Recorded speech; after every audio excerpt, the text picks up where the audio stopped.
అందరికీ నమస్తే అండి. వైఎస్ఆర్ కాంగ్రెస్ పార్టీ 5 ఏళ్ళు అధికారంలో ఉన్నప్పుడు మెగా డిఎస్సి నిర్వహించాల. నిజానికి 2019కి ముందు జగన్మోహన్ రెడ్డి గారు హామీ ఇచ్చారు, అధికారంలోకి వస్తే మెగా డిఎస్సి నిర్వహిస్తాము అని.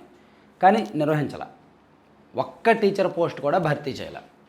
ఎన్నికలకు ముందు నామకే వాస్తేగా ఒక 6100 పోస్టులు భర్తీ చేస్తామని నోటిఫికేషన్ ఇచ్చారు. అది ఎన్నికల స్టంట్ అని ఆ తర్వాత రద్దు చేశారు.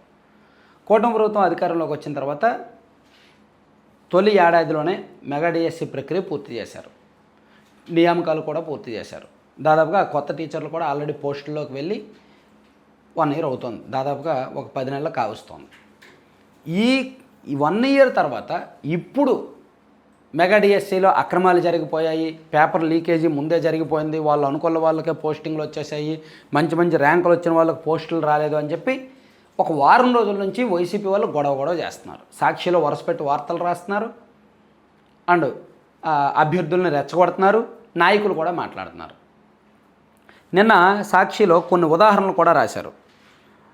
మీరు ఒకసారి చూడండి. చిత్తూరు జిల్లా మాదిరెడ్డిపల్లికి చెందిన ఏకాంబరం 125 ర్యాంక్ వచ్చింది, అతనికి ఉద్యోగం రాలేదు. చిత్తూరు జిల్లా యాదమర్రికి చెందిన Vijayalakshmi OC category school assistant 647 rank వచ్చింది, ఆమెకు కూడా రాలేదు.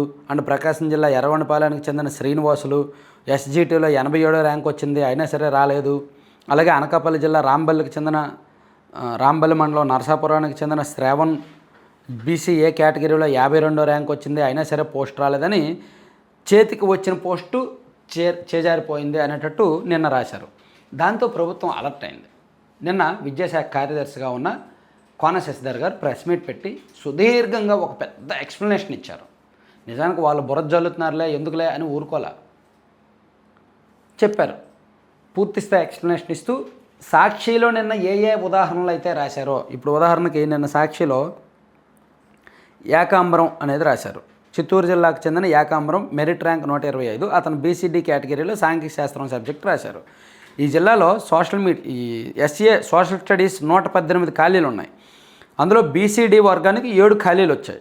బీసీడీలో మొదటి 5 పోస్టులు కూడా 114వ ర్యాంక్ వరకే ఇచ్చాం, మిగిలిన 2 కూడా దివ్యాంగులకు ఇచ్చాము హారిజెంటల్ రిజర్వేషన్లో భాగంగా అని చెప్పారు.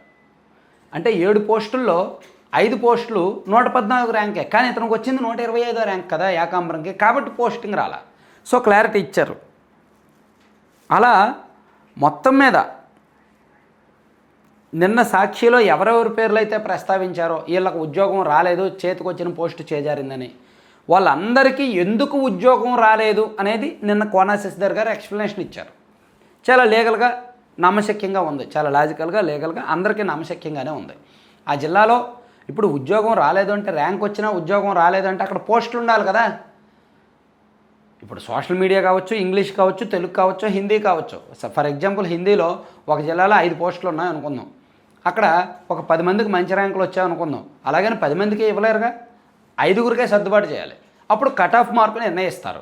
ఆ 5 పోస్టుల్లో ఒకటేమో రిజర్వేషన్ ఉంటుంది, దివ్యాంగులకు కానీ స్పోర్ట్స్ కోటాలో కానీ ఎక్కడ ఒక రిజర్వేషన్ పోద్ది. సో ఈ హారిజెంటల్ రిజర్వేషన్లో భాగంగా, కమ్యూనిటీ రిజర్వేషన్స్లో భాగంగా సర్దుబాటు చేయాలి. ఈ సర్దుబాటు చేసినప్పుడు కొంతమంది మంచి ర్యాంకులు వచ్చిన వాళ్ళకు కూడా అక్కడ రాకపోవచ్చు ఉద్యోగం. సో అవన్నీ కూడా చాలా జాగ్రత్తగా చేయాలి. ఇవన్నీ వైసీపీ వాళ్ళకి తెలుసు, జగన్మోహన్ రెడ్డి గారికి తెలుసు. కానీ ఈ మెగా డిఎస్సి కూటమి పాజిటివ్గా మార్చుకుంటుంది. మేము అధికారంలోకి వచ్చిన 1 ఇయర్లోనే 15,000కు పైగా పోస్టులు భర్తీ చేశామని పాజిటివ్ వెళ్తుంది. సో ఆ క్రెడిట్ వాళ్ళకి దక్కకుండా చేయాలి అంటే, రాష్ట్రంలో మెగా డిఎస్సి రాసి ఎగ్జామ్ రాసి పోస్టింగులు రాని లక్షలాది మందిని రెచ్చగొడితే ఈజీ, పోతే 15,000 ఓట్లు పోతాయి, 15,000 కుటుంబాలు ఓట్లు పోతాయి. కానీ వస్తే 6 లక్షల కుటుంబాలు ఓట్లు వస్తాయి కదా. అంటే పోతే వెంట్రుక వస్తే కొండ అనే ఆలోచనలో వైసీపీ వాళ్ళు ఉన్నారు. అందుకే మెగా డిఎస్సి మీద బురద జల్లడం మొదలుపెట్టారు. చాలా జాగ్రత్తగా వాళ్ళ ప్లాన్ చూడండి, వైసీపీ ప్లాన్. పోతే ఉందే 15,000 కుటుంబాలు ఓట్లే పోతాయి, కానీ వస్తే 6 లక్షల కుటుంబాలు ఓట్లు వస్తాయి కదా, నిజంగా వాళ్ళు చెప్పింది నిజమైతే.